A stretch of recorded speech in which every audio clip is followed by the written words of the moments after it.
What's up, guys? Welcome back to another episode of the Brilliant Resilient Experience. One of the best years in combat sports you can possibly have. 4-0 in the year, fight of the year, candidate, 3 knockouts, rookie of the year, hopefully fighter of the year. I'm coming after all the awards this year. Today we have a very special guest. He is a bare knuckle boxer, professional MMA fighter with a record of 22-11, 33 professional MMA fights, a Marine veteran, just an all-around impressive guy, and somebody who really embodies discipline, resilience, and just an incredible work ethic. I'm so excited to bring him on for the second time on the podcast, and I'm sure it's going to be an incredible conversation once again. So I'm really excited to bring on the new Bare Knuckle Fighting Championship bantamweight champion, Keith the Rockstar Richardson. What's up, champ? What's up? Yeah, sorry, Where's your belt? My voice is gone. Oh no! I was fighting last night, so I screamed myself hoarse. You had to scream at him. Yeah, but did great. We went 3-1 on the night. Nice. And even when I lost, was an awesome fight. That's awesome. Well, thanks for coming on, even though my voice is kind of, well, it's starting to come back, but a couple days ago, I was kind of in the same boat, so I get it. I don't know if you want to do it or if you just want to reschedule, or I'm up for either way. It's up to you, man. Whatever you want to do. We can try to tough it out, but it's your call. You're the champ. I'm here for you. All right, we'll do it. I'm sure we'll bring you on again sometime too. So you're going to be a recurring guest on my show. I love that. That wasn't even a question. Of course. Well, I'm glad you came back on. I'm so excited. Your fight was awesome, man. That was so cool watching you. I don't even know how to put it into words. It was just so awesome. I mean, I expected you to win, obviously, but man, you didn't have a bad moment in that fight. Like, it was incredible. I appreciate it. Just felt confident, felt good going in. Yeah, trusted in the work that I've been doing. Yeah, that's awesome. Yeah. So how do you feel? What is the emotion like? I guess like right after, and then now it's kind of settled in a little bit. It's been what, a week, a little over a week. Yeah, like a week and a day or two. Yeah. Like right after was just, super emotional. Like I still can't even watch like after the fight without getting a little choked up. Just because like I know who I was looking for after the fight. And it just like you can see I was just looking up the whole time and just very emotional at that point. Yeah.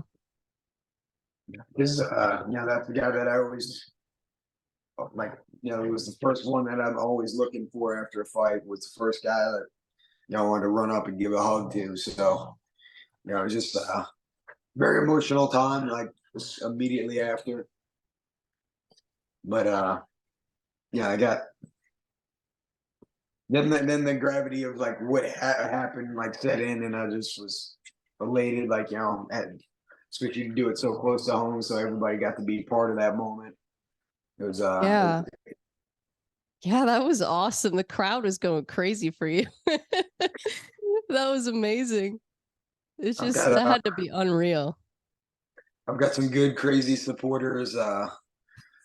They always show up and show out. Yeah, I'm one of them.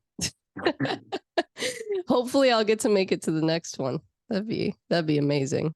Yep. You need to show up. I know. If I would have had more time to prepare, I would have hopefully been able to make it. But yeah, too bad I live so far away. But that was awesome. Even just watching it on TV though, I jumped out of my chair. I was so excited. I don't think I've ever been more excited watching a fight before. It was so awesome. I was just like, I don't know. I guess just seeing someone who works so hard get to that point, and be able to become the champion and get that belt wrapped around their waist. It's just, I don't know how to even describe it. It's amazing. I love seeing hardworking people win, and I think that's what made it even more exciting for me. Just knowing who you are as a person and getting to know you on our last episode and talking to you and seeing the work that you put in too. I mean, you're just a machine. It's it's kind of crazy. Yeah, it definitely takes a certain type of psycho to because I didn't sleep at all after the fight. Like I went to the bar first, but then cause even as soon as I got back to my room too, I was just I was wired and like I was getting so many messages and stuff like that. I wanted to at least try to respond to everybody that I could, like even if it's just like a comment. And so I did that like until morning. Woke up, well, didn't go to, like I said, I didn't go to sleep, but got up, drove straight to the gym from Columbia. I saw that. You're insane. Trained a little bit. Then I finally got back to the house. I purchased the Volkanovski fight and wound up passing out for an hour just at the co-main and main. So I didn't even I paid for the pay-per-view, didn't get to watch it, and then I was really depressed when I woke up because Vulcan lost. I know. It was sad. And, he's somebody that I like. I think as far as champs go, I really like the way that Volk's carried himself, how he's done everything. I've gotten the pleasure to talk to him once or twice because he was coaching, and I thanked him for everything that he did with Brian. Yeah. So that's awesome. He was super cool about it. So I just really like the type of champ he is. Yeah, you guys are similar in a lot of ways. I feel like just the work ethic and also just being authentic too, and not being afraid to kind of show your emotion and open up about like things you're dealing with and stuff like that, like with your dad and that whole situation. And then he was opening up kind of after his fight about like his struggle with his mental health. And I think that is something I really admire about a fighter, because I feel like sometimes you have like your Colby Covingtons who just like it's all like a fake persona and they never really kind of show who they really are, except for in very rare circumstances. And when a fighter is just like so real in themselves, it's hard not to be drawn to it. So that's something that I feel like is a similarity. And then of course, just you're an absolute badass. So there's that too. I've always believed one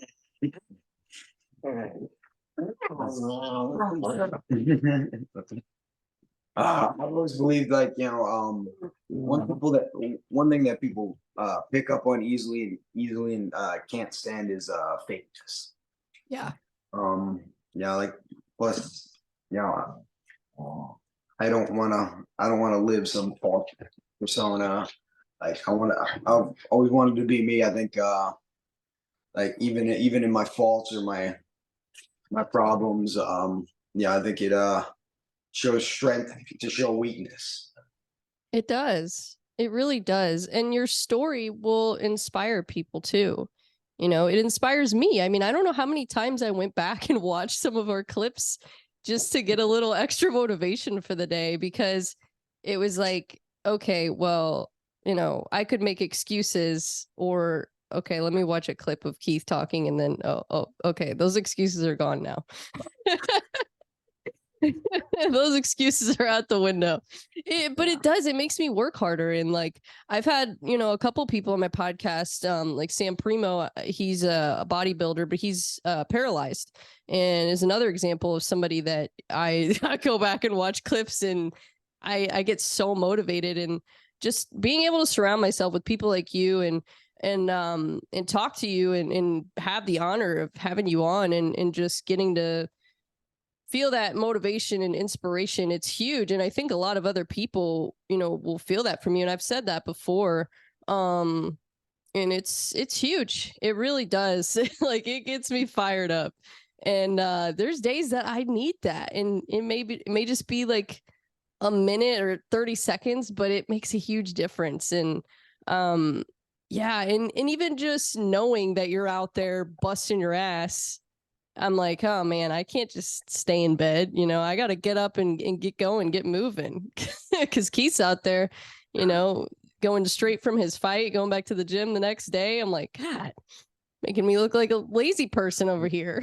I don't give my fighters very much like room for excuses. Yeah. I try to set that high bar and lead from the front. Like, that's why we had another really successful night last night.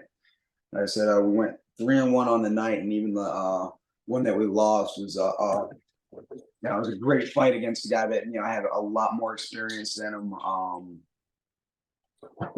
Because I want, especially right now, because all more amateur fighters, but they all have next level potential. Especially in their pro career, like especially when they eventually turn pro. So I want, like, I tell my guys, I don't want undefeated amateur fighters. Like, I want you to be tested, especially because you don't get to have the same pro career that you used to get in the past. Like, UFC signs guys under 10 fights now. Where it used to be like you weren't making the show unless you had more than 20.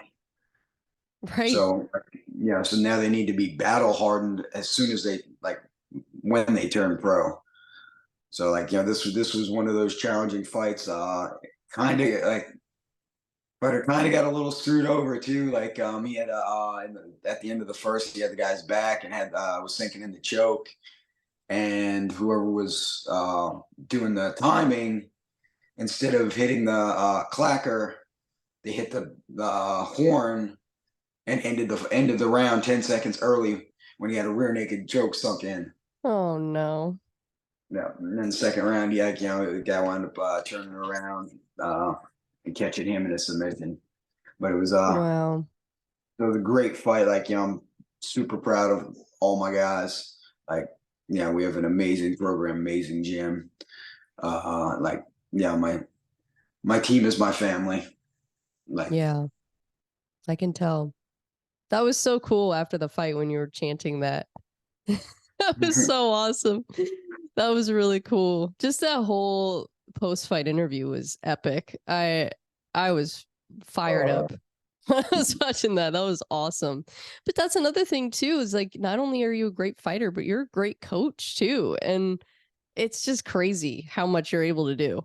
It's absolutely insane. I don't know how you do it. I really don't. Sometimes I don't know how I do it. Yeah, don't you ever get tired? Oh, all the time. All the time. I feel that. I'm so sore today. I'm tired too. I did boxing and then legs yesterday and moved a bunch of stuff, and oh my God, I'm so sore. My whole body's just like aching. Oh, we got the pup on today. Yeah, he's always been attacking me off camera the whole time. Yeah, I could hear him. I think he just wanted to say hey to everyone. Yeah, he needs his 15 minutes of fame. He can't let you get all of it. Yeah, this is Broly. I'm a nerd. What a cutie. I named him after a Dragon Ball Z character. That's awesome. My dog's name's Dolly. She's named after Dolly Parton. But she's in the basement right now because she can't behave herself. So, well, neither can he. oh, if she would be on the desk if I let her come in here. She would just be it would be a nightmare. I have to put her away when I do the podcast, otherwise it's just absolute chaos. I let her like roam free one time, and I was doing one with my friend, and we were doing it like in my kitchen, and she like climbed on my friend while we were talking. And I was like, oh God. So that was the end of that. She lost her privileges after that one. He's trying to play fetch right now. Did you watch Francis Ngannou last night? No, I was at the fight. I was at my guy's fight. Oh yeah. Yeah, it was on kind of early. Yeah, like it was what it started. Like the car started at like 2 or something like that. Yeah, I didn't even know it was starting that early, and then I just pulled it up on my phone because I was like, "Oh, I didn't know it was starting." Like I had no idea. It's like, "Oh my gosh!" But it was crazy. I mean, Yeah. I thought Francis won the fight. Like, I mean, I don't really know boxing rules as well as I know MMA rules, so I don't feel like I can sit here and say it was a robbery or anything because I'm like, yeah, I don't know. I'd have to watch it again to really get like emotional about it. But at the same time, it's like Tyson Fury was supposed to win. Like Tyson Fury was supposed to just run through Francis. So I'm like, that's crazy. That is so crazy. Finally, an MMA fighter wins a boxing fight. Finally. Gosh. After Jake Paul just kind of embarrassed Ben Askren and Tyron, and yeah, finally it's good to see an MMA fighter win a boxing match, especially a big one like that. That was just, I couldn't believe it. I was like, what is going on? He dropped him in the third round. It was unbelievable. Like that was pretty much what like everybody, I think most people thought, like, you know, like Francis's only chance was to catch him early, but like for it to be that close of a decision, like, and for them to go the distance, like, you know, it's pretty crazy. Yeah, it's insane. He's another fighter that has a really interesting story too, and I'm happy to see it. I mean, I feel like it couldn't happen to a better person, you know, and just everything that he's gone through. And then when everybody was saying he fumbled the bag, and now he's just like kind of laughing at everybody, like he bet on himself and it paid off. And I feel like that's just, it's inspiring. It really is, because you know, sometimes it's hard because you do have people that are in your ear and they're like, oh, this isn't going to work, or you can't do that, or whatever. And like when Dana was talking to him, and when he went to PFL, and, you know, they were saying all kinds of stuff. And then now to see him really get the bag, and, probably going to get some more bags later. So that's exciting. It's so exciting. Yeah, so it's always a crazy thing to like, you know, go against, like, you know, what most people would think and bet on yourself and stuff like that. And, you know, just get outside that comfort zone and just go for it. Like, yeah, that's kind of what I did with BKFC. You know, everything was getting, you know, stagnant for me as far as MMA, and you know, I didn't feel like I had too many options to go. And then, yeah, I just, you know, kind of decided to give bare knuckle boxing a shot. And like, especially when everybody always thought of me as a submission fighter, I think I got like, you know, 16 submission victories. And so like, you know, everybody always thought of me like you're doing bare knuckle boxing. I'm like, yeah, my stand-up's a lot better than you think. That's awesome. Yeah, did people think you were crazy when you decided you were going to do it? Yes and no. Like I think a lot of people are just like, surprised with like, or they thought it was gonna be like a one-time thing or something like, I was just trying to or just, needed money or something like that. I don't know, like I was like, okay, yeah, that's a little crazy, but you know, you're a little crazy, so like have That fun, I makes guess. sense. Like, but I didn't get too much like, guys like, what are you doing? Like, you shouldn't be doing this. Everybody knows what kind of fighter I am. So like, Yeah. but I've always had like that. Everybody really respected my stand up, but yeah, I was just always known for being a submission guy and a wrestler and like grappler. Yeah. Yeah, I saw that when I was looking at your record. You got a lot of submissions. That's impressive that you not only have that kind of a resume in MMA, but then to be 4-0 in BKFC, now the champ. That's freaking awesome. That's quite the resume, man. Just saying. I think you might be like probably the most underrated fighter in combat sports right now, in my opinion. Like, I am surprised that more people don't know who you are. It's mind-boggling to me. Well, now it's rated at least as the champ. But yeah, that's been one of my big things. Like, and so like I've got to take some responsibility for it. Like, there were a couple of like moments in my career where I had a lot of momentum and and I took like a crazy shot or just did something stupid or just flat out took an L where I didn't need to be taking an L, like didn't take a fight seriously or something like that.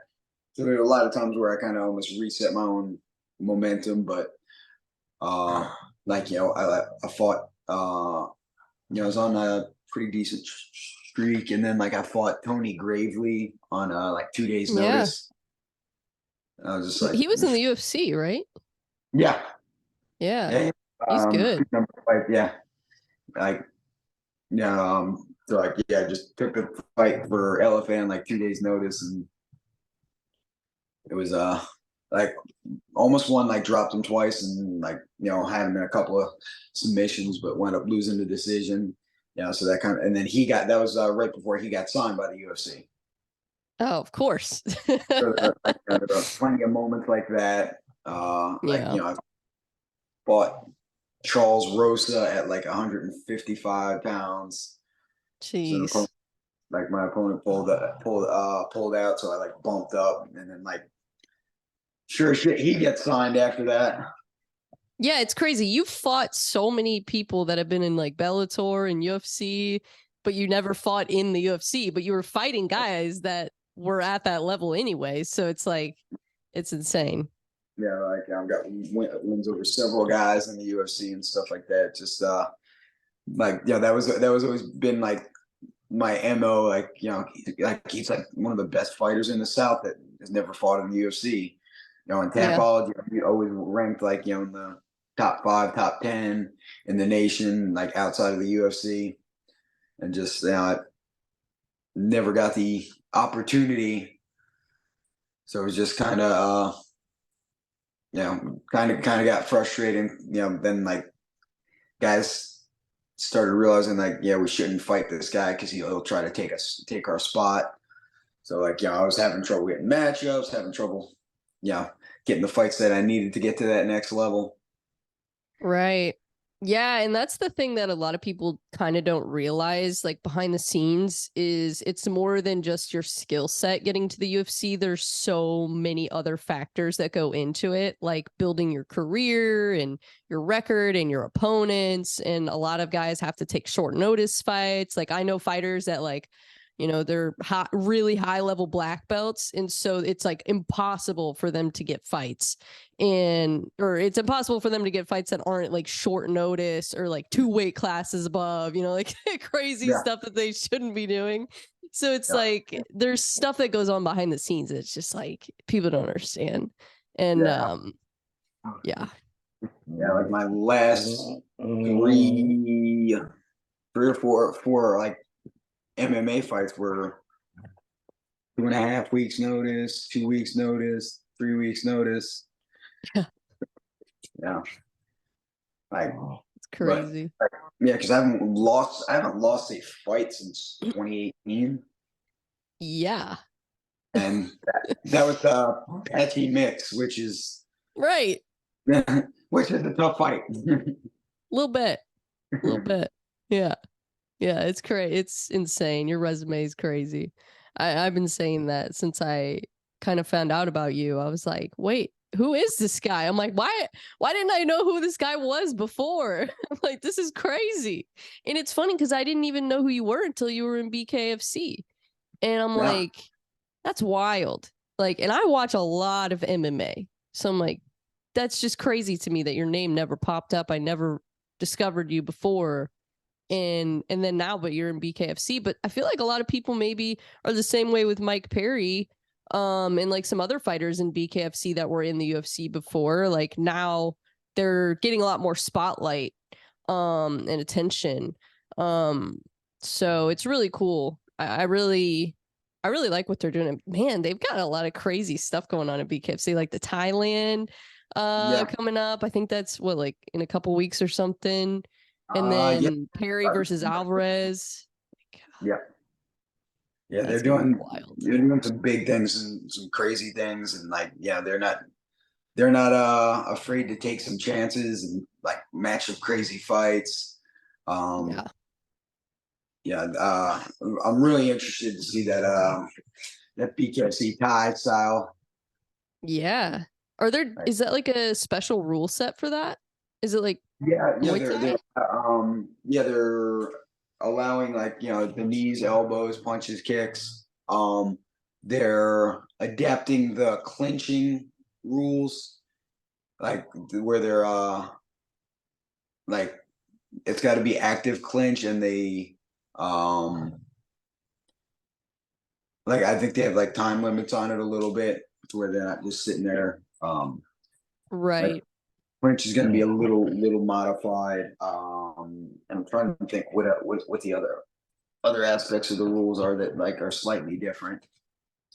But yeah, that's an interesting thing about BKFC. And I was listening to Rogan yesterday, and he had Dan Henderson on, and he was talking about BKFC because Rogan was like, hey, would you ever do BKFC? And he was talking about how he likes the rule set because of like the dirty boxing. And I didn't really think about that, but I guess it's a slightly different rule set than regular boxing with the clinch. Yeah, you're allowed to clinch like with one hand, and it's got to be active clinch. Like, but you're allowed to pull the head down, which you're not allowed to do on boxing, and like throw uppercut there. You can underhook. You can kind of press them against the ropes, and like, kind of work a little bit like clinch like that, especially if you get the head position under the chin, throwing right there. Yeah. Yeah, so like that's one of the reasons why, like, some of the MMA guys have like adapted really well to it. You're only allowed to, like, you can't double tie clinch. You've got to have one hand free to punch. I see. Okay. That makes sense. Yeah, I noticed in the Kroom Soto fight, Kroom was using that a lot in that fight. And I was like, oh, I don't really see this in boxing. And I thought it was really interesting. I was like, is this legal? I wasn't sure if it was 100% legal. I was like, what is going on? And then I was like, oh, I guess this is like a different rule set. Which that was a banger of a fight. Oh my God. Tony really messed him up. Jeez. Yeah, that was awesome. So Tony be doing, like Tony came down to the gym a lot, like get ready for this fight. Like, it was great. Like, I had a bunch of the guys from the card coming by the gym, getting some extra work. That's awesome. Yeah, that was a great main and co-main event. Like, couldn't have asked for a better main and co-main. It was just fireworks. It was awesome. I was at the edge of my seat in that fight. Oh my gosh. I was just like, I couldn't believe it. I was like, this is such a good fight. Like, I knew it would probably be a good fight, but man, yeah, it was. I mean, and when they were reading off the judges' scorecards, I think the commentators were like, "Oh, we'll see who won the." And I was like, "Oh no, Tony's got this in the bag." I was like, he won that. He won every round, in my opinion. but just off of damage alone, I mean, he did a lot of damage in that fight. It was crazy, but it was competitive. It was crazy, and just the two different styles too. Like Kroom with more of like the clinch and dirty boxing style, and then Tony's a little bit more of like technical boxer. So seeing them two styles kind of clash was really interesting. And is that something that you're kind of I mean, I've seen you use that a little bit in your fights, especially in like the Scoggins fight, using the clinch. Is that something that you're kind of thinking about with some potential upcoming matchups, is kind of preparing for fighters utilizing that in the fights? And what do you think about that? Yeah, yes and no. Like I think it's one of those things where I'm actually I'm always been very good in the clinch and stuff like that. Um part of the game plan in the last fight was to establish the clinch a little bit, just to let him know that he doesn't want to do it with me. Yeah. You're showing them that you have different attacks and different threats. I've kind of got freakish strength for my size. You have freakish power too. Yeah, there are guys that when I'm grappling and stuff like that they're middleweights and they're like, Jesus Christ, you're strong, bro. I don't like grabbing a hold of you. So when you watch, I just kind of threw him against the ropes and just that was planned out. Like my corner's he's like, I either want you to push him across the ring, or he's like, I want you to if he grabs you, I want you to throw him against the ropes, just so he knows that is not what he wants to do with you. Yeah. So it's one of those things where you don't see it as much, but I love fighting in the clinch. I just beat people up in the clinch. But it's one of those things where you don't see it because it's like people realize it's not a good path for them. Yeah. But yeah, that performance was just amazing. And you used a lot of the stance switching, which you always pretty much do, but I noticed that like a couple of those knockdowns were from southpaw. You're dangerous from both stances, but yeah, I don't know. I was really impressed with a lot of the combinations you threw. And there was one that you threw, I think it was the first knockdown in the second round, I want to say. I'm trying to think. And I watched it back literally like 20 times to try to figure out what you threw, and I couldn't even see it because it was so fast. Like that was like right off the scratch, that little hook. Yeah. Like when he tried to step in with a jab, and my foot was already to the outside, with him being a southpaw and stuff like that. And it was just when he tried to step in, it was just that little hook, caught him right in the eye, like dropped him 2 seconds into the second round. The big thing about especially with my ability to switch is I dropped him with both hands from two different stances. Yeah, I noticed that. He was pretty much fighting two guys in there. I didn't fight him, I jumped him. He's fighting Keith Richardson 1 and Keith Richardson 2. So I'm and that's the thing. I'm not fighting you, I'm jumping you. You have to fight two fighters in there. And both of them have a lot of power and a lot of skill. I don't even know which stance I'm better at this point. Well, I noticed 2 of your knockdowns were in southpaw, so I don't know. I mean, I think you're incredible in both stances, but yeah, I mean, I've seen you really do some serious damage from southpaw. And it was the last fight, that was the stance you were in when you knocked him out, and then this one, did you get 3 or 4 knockdowns in the Reggie fight? 3 knockdowns on Reggie. So 2 out of 3 were from southpaw. Yep. Yeah. I don't know, man. Maybe you are a southpaw. Maybe you've just been in the wrong stance this whole time. No, you're great from both stances. It's really cool. And that throws people off so much. Like, I remember the first time I sparred somebody who switches stances, and I just got worked because I had no idea.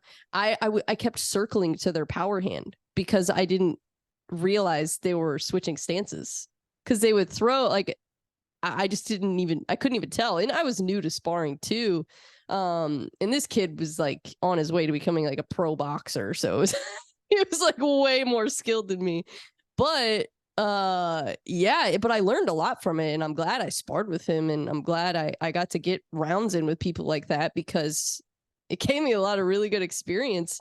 And but yeah, that was one thing I noticed. And I remember going to my coach like a couple days later. I was like, dude, I just got worked by this like 18-year-old kid who was switching stances. I'm like, what happened? He's like, oh, were you circling, to the right? And I was like, yeah. And he was like, oh, well, he switched stances on you. You were circling literally into his power hand. I'm like, oh, okay, that makes sense.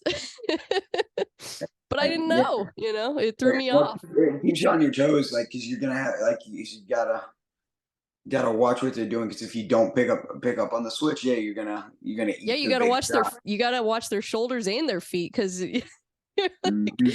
I want to pay attention to where you're going, man. Like, it threw me off. It was crazy.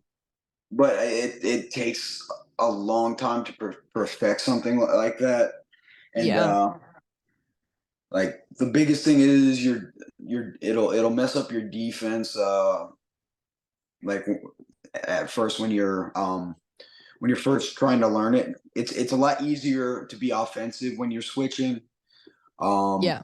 But like defense, everything is reactionary. So Right. when you invert the controllers, and everything's reactionary, you're gonna walk, like, early on, you're gonna walk into some big shots and stuff like that. Yeah. Like, when I first started implementing, like, there were a couple times where I got like dropped because I inverted the controllers, didn't pick up on something, or did something slightly off, ate a big shot. And the other thing is, there are too many people that like this is one of the big things that like, I preach at my gym. I'm like, we're not switching to cover up your bad footwork. Right. Like, there are plenty of guys that, like, they'll switch stances just because they're lunging forward, and like, they're off balance, and they're getting led around by their hands instead of their feet leading their hands. They're just getting drug around by their own punches. So they're switching because their feet are out of place. That's not what we're looking for. That's not what we want. We want to switch because we're gaining a tactical advantage. Right. Yeah. When we were talking about that a little bit, because I was in class like a couple weeks ago, and we were doing some drills in the opposite stance, and that was one thing I noticed was more difficult when I was kind of practicing it on the bag. Because when I do bag work, I like to move around and kind of work on my footwork. And I noticed that when I was in the other stance, it was easier to like cross my feet and like do kind of things wrong, and slipping was like felt really weird and like duck unders and stuff like that. I was like, whoa, I was like, this is way more than just throwing punches. Like, you have to really kind of relearn the whole game from another stance. It's crazy. Yeah, I did like stuff like, for a while I was doing stuff exclusively as a southpaw. Yeah. Just get it down, get it set. Like, I I try to drill as much, from southpaw as I do orthodox and stuff like that. Plus, I always got good thing about coaching is, like, sometimes my fighters have southpaw fighters, so like, I'm having to hold and stuff like that. As southpaw, like, takes a lot of work, and it takes, like, helps set it more into my brain. Yeah. Yeah, I'm hoping that's something I can kind of help with at my gym, is me being a southpaw, just kind of helping with fighters and people who want to train with a southpaw. I'm hoping that will kind of help the gym out. Even though I'm small, I'm only 5'1", so I don't know how many 5'1" opponents they might have, but they can at least get used to the southpaw. Because there's more southpaws now, I feel like, than there used to be, but there's still not a ton. Like, especially in certain gyms, sometimes like certain gyms have a ton of southpaws, and then some gyms have like no southpaws. Like we only have maybe a handful of southpaws at our gym. But my old gym, we had a ton of southpaws. So it's like it just depends. But it's always good to have southpaws to train with, or just people with different styles too, you know, and just to help out and help people prepare for their fights and get that work in. So I'm hoping that will help my gym, and honestly, anything I can do to help my gym, because I just see how hard the fighters work, and it's cool to see. It's really cool, and you know that very well because you own a gym, so you see all the work they put in. And even the amateur fighters, like, honestly, some of the amateur fighters work harder than the pro fighters, because not only are they fighting amateur, but like a lot of them have full-time jobs and stuff at the same time. Oh yeah, no, like they've got to work twice as hard. I always say, you train to the level that you want to be at, not the level that you're at. Yeah. I've been training like a world champ for a long time. I can tell. Now I got to train. Now I got to train like the GOAT. Yeah, because exactly. that's the next step that I want to achieve. I want to get that GOAT status. Yeah. I've already set a good foundation. I think this is one of the best years that one of the best years in combat sports you can possibly have. Yeah. Because what is that? 4 wins this year for you? We're up 4-0 in the year, fight of the year, candidate. 3 knockouts. So rookie of the year, hopefully fighter of the year. I think you deserve it. I'm coming after all the awards this year. That's awesome. So, well, you definitely earned it for sure. But you train, like, if you're an amateur fighter and you're not training like a pro, you're going to be a step behind when you actually turn pro. Yep, 100%. So, you train to the level that you want to be, not the level that you're at. Absolutely. Yeah, that's great advice. Yeah, well, that's so exciting. And I noticed you've been parading your belt around quite a bit, and I'm happy for you. That's freaking awesome. It drives like in the passenger seat of my car, and we sleep together every night, and we've made a trip or two to the local strip club to we're putting people through college. It's definitely it's my baby. Have you named the belt? I need to have like a maybe I'll do like a poll or something like that. See like a name the belt poll. Although I was pissed off. I was pissed off the other day. I was at weigh-ins for the fights. I had to break 2 heavyweights up. Saw that. And belt hit the ground. I was not happy about that. You gotta be careful, man. You gotta be careful. That's your baby. Doing. But that's awesome. Yeah, I saw that. It just made me laugh. Like, you had the belt in your passenger seat, and then you had it in the bed. I was just dying. I'm like, oh, this guy's so awesome. That's the thing too. Like, not only are you a badass in like all the cool aspects of fighting and all that, but you're hilarious. You're so funny. You got to do stand-up comedy one day. That's one of your side quests. Yep. I'm definitely gonna. I'm working on material. I love it. I got to see one of the true GOATs do it last week. I got to go see Dave Chappelle. Oh yeah. That I've never was seen him live. I've always wanted to. neither have I. Like, yeah, that was the first time I've ever seen him live. Like, first time I've ever been to like an arena show, comedy show. It's Like, it's cool.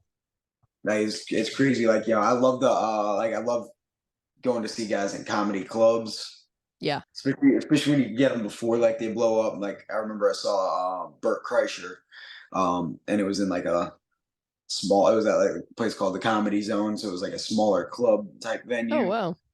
So, like, you Nice. had like tons of interaction, and like those are always like really cool. Now that, like, he does those big arena shows and stuff like that, which is awesome. But like, I like that kind of personal, like, feel like of a smaller comedy club. But Yeah. like being in the Spectrum Center and it was packed was kind of crazy and surreal. Oh, I imagine. Yeah, it's a different vibe. It's cool. The intimate shows at, like you were saying, like a comedy club, and there's a lot more crowd work and interaction, and it just feels more like you're involved in it.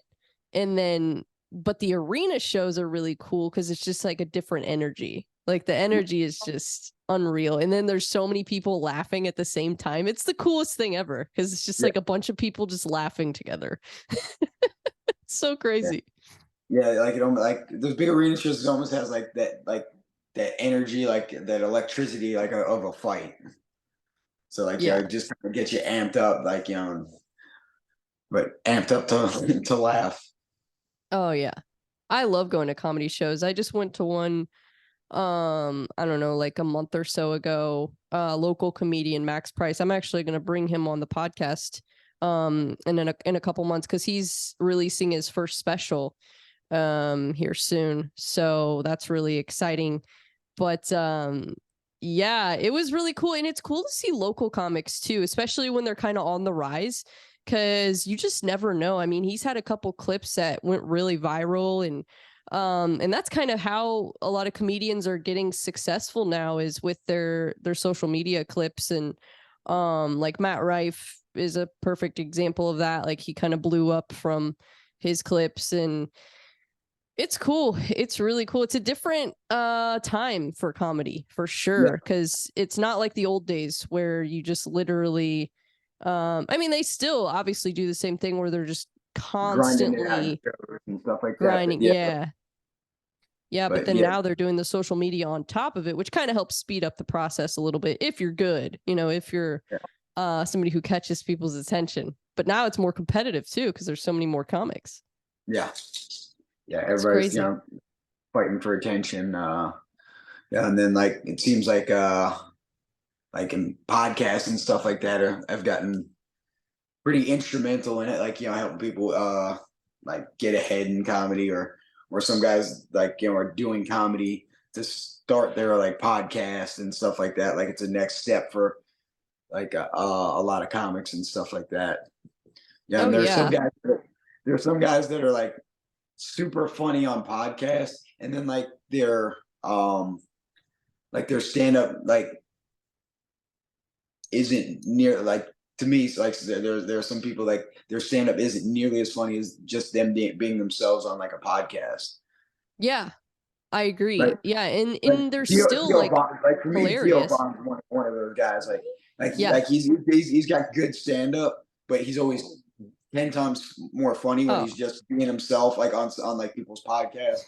Like, yeah, like he's one of those guys. Like, he's one of the funniest people on the planet, and it's almost better when he's not trying to be and he's just being himself on like a podcast. Yeah. Oh, Theo's hilarious. I'm a big Theo fan. Everybody kind of knows that. I'm a huge Theo fan. But I'm just a big comedy fan in general. I've been into comedy for a long time. Like, I always tell people, like, because they kind of ask me, like, why'd you start podcasting and why'd you start all this stuff? And it really didn't even come from MMA. MMA is just a passion of mine that I just naturally started talking about on my podcast. And then it kind of evolved. And then I started the MMA one, and then I started having fighters on. So it kind of just grew. But my inspiration for starting it came from Joe Rogan. Like I started listening to Joe Rogan's comedy when I was like 10 years old. So I was a huge fan from when I was a kid. And then and I was a fan of a bunch of other comedians too. Like Doug Stanhope and Jim Gaffigan is another one that I liked when I was younger. And there's a ton of other ones I could name, Dave Chappelle, obviously. But that was a huge part of what inspired me to start my podcast was Joe Rogan. And then as it kind of started to evolve with like the MMA stuff, then I kind of saw the vision of like, oh, I could kind of do something similar to what Joe Rogan has done with his.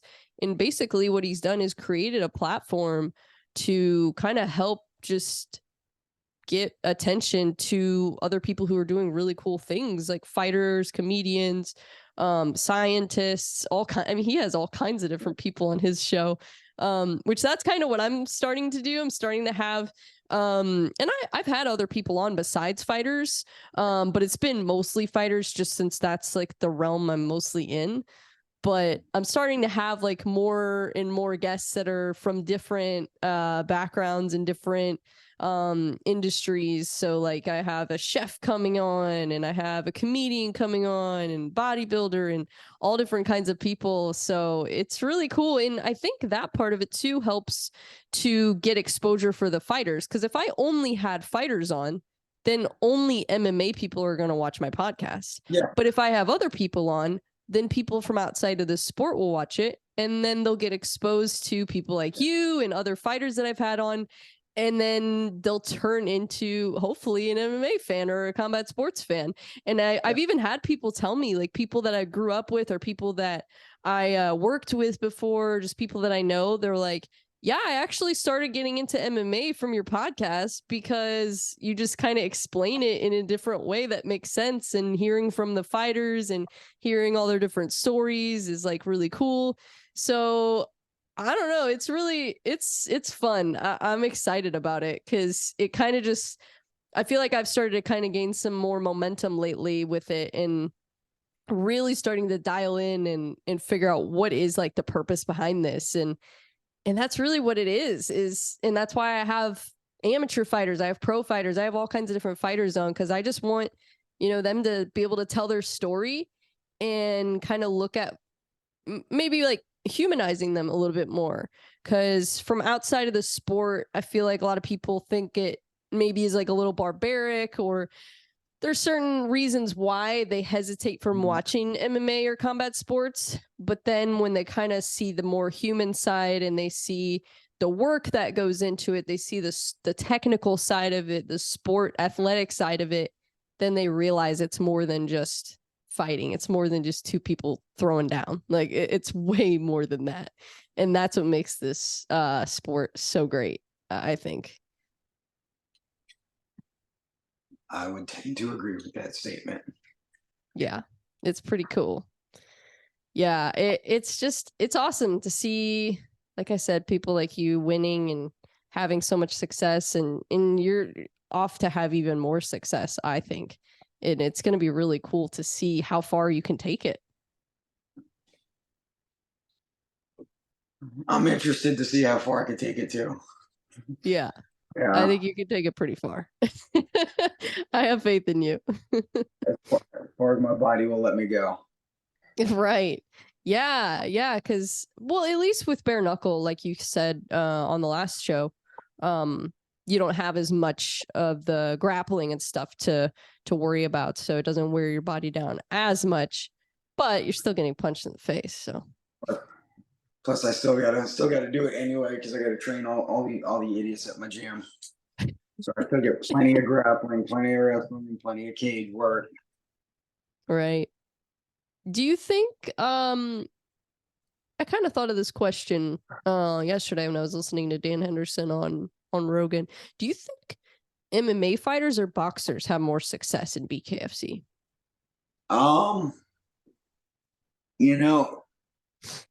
It's like most of the guys that have had success have some degree of MMA. Like, they might have been like a mix of, but I think MMA fighters have predominantly had more success than like the boxers and stuff like that. Even like some of the higher level guys. Like you had Paulie Malignaggi, or however you pronounce his name, when he fought like Artem Lobov. Yeah. Like, he was world championship level boxer. And he got beat by Artem. I believe Artem won that fight. Pretty sure it did. Well, yeah, it's so different with not having the gloves too. Like, even just simple things like parrying and blocking and that kind of stuff is so much different when you have gloves on. Yeah. Yeah. Between this, it makes a big difference in how you're throwing and stuff like that. Just the intensity, like, the intensity of an MMA fight, is generally a lot more intense than like a boxing fight. Like, Yeah, the pain level involved, like, if you've done MMA, you've taken kicks, knees, and elbows to the head. Yeah. So like, what do you think would happen if Francis did BKFC? As long as he didn't break, his hands, like, that'd be a scary individual. Like, he proved that he can go toe to toe with the best heavyweight boxer. Tyson Fury. It's crazy. So, like, like that's, I would. Ugh. Like, he literally just went in there, made his boxing debut against one of the best boxers of all time. It's insane. Yeah, I'm like, that's just nuts. And he's 6'9" and tall, had a reach advantage and a height advantage on him too. Yeah, it was a split decision. Yeah. Like, that's insane. Like, so I would crazy. Like he would be destroying people. Like, I think it might be actual murder. That is a scary thought. Isn't it? I was thinking about that last night. I was like, man, what would happen? Like, I don't even think they should allow it. Hey, that might be too much. Like, that's the thing that could, like, that can kind of end the sport. Like, to watch that man just beat somebody to death on TV. Yeah, the whole heavyweight division just retires. Like, see you later. I'm moving down to light heavyweight. That'd be insane. I was thinking too, I'm like, I don't know, like, it really does make the John Jones fight even more interesting now, because it's like, I think Francis could beat him. I really do. And I've been saying that since we were talking about that fight from the get-go. I was like, I've never really doubted Francis in MMA. I kind of doubted him in the boxing fight just because it's Tyson Fury. I'm like, I don't know how this is going to go for him, But in MMA, I've never really had a doubt about him. I've always thought he was just an absolute killer. And I think to this day, still think he's the guy that could beat John Jones. I really do. But I don't know if we'll ever see it happen, unfortunately, especially now that Jones is injured. Yeah. He, especially with his unreal power and stuff like that, he definitely has the ability to hurt anybody. Like, there's nobody that's immune to that type of power. No. I think like John Jones is without a doubt one of the great. Absolutely. Is one of, if not the GOAT. So it's just, he definitely has the ability to, to find a way to win. Like, he's never lost. Right. Yeah. If he had rough performances, if he had times where he's like, he's under the gun, as he had to come back through adversity. Yeah. But, he's the GOAT for a reason. He finds a way to win. But it's just when somebody's got that one hit, power. Yeah. Like the fight can end at any time. Yeah, because even though Gon has really, really good striking, he doesn't have the same kind of power that Francis has. He's a lot more like a technical counter striker, kickboxer. So I didn't really see him being able to knock Jones out in that fight. I thought he might be able to outpoint him if that he could keep it on the feet, but of course he got taken down like immediately. So that didn't play out very well for him. But with Francis, it's a whole different ball game because, yeah, even like the first 20 seconds of the fight, you're at risk of just being, your lights just shut out completely. So it's interesting. It's really interesting, especially after seeing him drop Tyson like that. I'm like, Jesus. Okay, I'm back in business. There we are. Yeah, it does that sometimes. It's so annoying. I need to get, there's like a workaround for it. I have to get this thing. But it's just, I haven't done it yet because I procrastinate. One of these days, I will do it. But man, it's been great talking to you. I'm so excited for you. Again, I've said this like 3,000 times already, but I'm so happy for you. It's so cool to see you with that belt. It's awesome. How soon do you think you're gonna fight again? You know, me, I want to be active. I want to fight as much as possible. Like, you know, I'm not looking to be a stagnant champ. You know, I'm not looking to sit on the belt. I'm looking to defend it. So I think I've done enough for the year, especially the others. I know there's going to be a little lull in December anyway for BKFC. So after the new year, looking to get right back in there and find me a dance partner. We'll see who's willing to step up and you know, take a shot at it.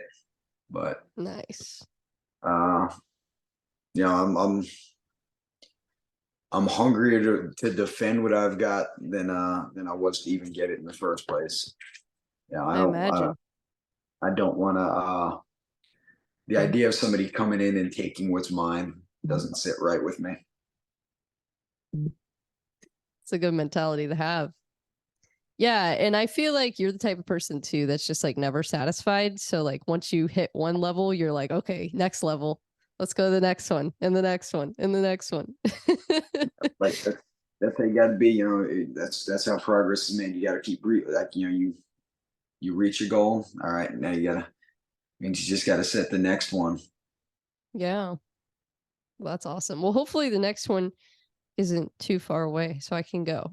Because I like after watching it on TV that last time, I was like, man, I wish I could have made it there. It just looked like the energy just looked unreal. So I'm hoping that it's somewhere that isn't too far, so I can make it in person. Because I really do want to go to a BKFC event, and just in general too. But I really would like to go to one of yours, obviously. But it's just, I don't know. It just seems really cool. It just seems really fun. Like just a fun atmosphere. Oh yeah, it is. It's definitely like different. Like, and it's even like, you know, the fans are always great, super supportive. Just like the energy is like way different. The pacing is so much like the pacing is real a lot different. Like there's just like no lulls in the action. Yeah. Um, Unlike yeah, the Tyson Fury thing.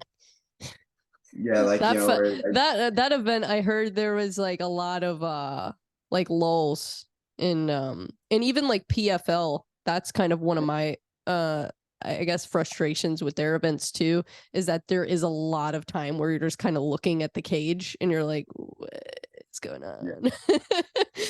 So I like that about BKFC. It's just like back to back to back. yeah, like, you know, they don't have like a bunch of like fight video buildups and commercials and this and that. Like they just run through the card and get the fighters out there. So it just has a different flow. And then just when you go and see it in person, just the sound. Oh yeah. Well, even like the walkouts are really cool. Like your walkout was freaking epic. That was so awesome. You got some moves, man. That's the footwork. Like, you know, I dance like I fight. and I fight like I dance. That was so awesome. Yeah, that was, and even Reggie's walkout was really fun too. Like I loved it. That was almost as fun as watching the fights. Like it was really cool just seeing like all the personality too of all the different fighters. And I love how they do the walkouts. It's really cool. So yeah, I really want to go. So you'll have to let me know when your next fight is and where it is. So I can hopefully plan on making it. Because I really do want to go to the next one. If it's not, in Absolutely. Thailand or something crazy. You'll be one of the first to know. Awesome. Yeah. Well, I'm really excited. Well, I don't know if bare knuckle is legal in Missouri. I don't know if it is, but if they ever come to Missouri, I'll be there for sure. Yeah, they keep on opening up states, so like sure it'll happen. That would be epic. I would cover every event if they did it here. I'd be at every single one. That would be so awesome. Cool. Well, I appreciate you coming on today, even though your voice was, but hey, my voice is I'm struggling here too. I mean, my allergies are bad. So I appreciate you toughing it out with me today. No, it's always a pleasure. I'll never say no. I appreciate it. Awesome. Well, I appreciate it again, you coming on. Is there any shout outs you want to make or anything else you want to say before we hop off here? I think of, just like, always gotta show love to my team. I'm proud of my boys. D, Pedro, Isaac, and Ruben, they all fought their hearts out last night. Made Papa proud. I was definitely a proud coach last night. Yeah, part of the reason why I'm hungover and having my scratchy voice right now. But yeah, I love those guys. Like, yeah, they really did an amazing job. So I just want to make sure that they get their shout. Yeah, we had two of them hit 4-0. One of them made their debut. And like I said, even the one, even my fighter that didn't come away with the W that night.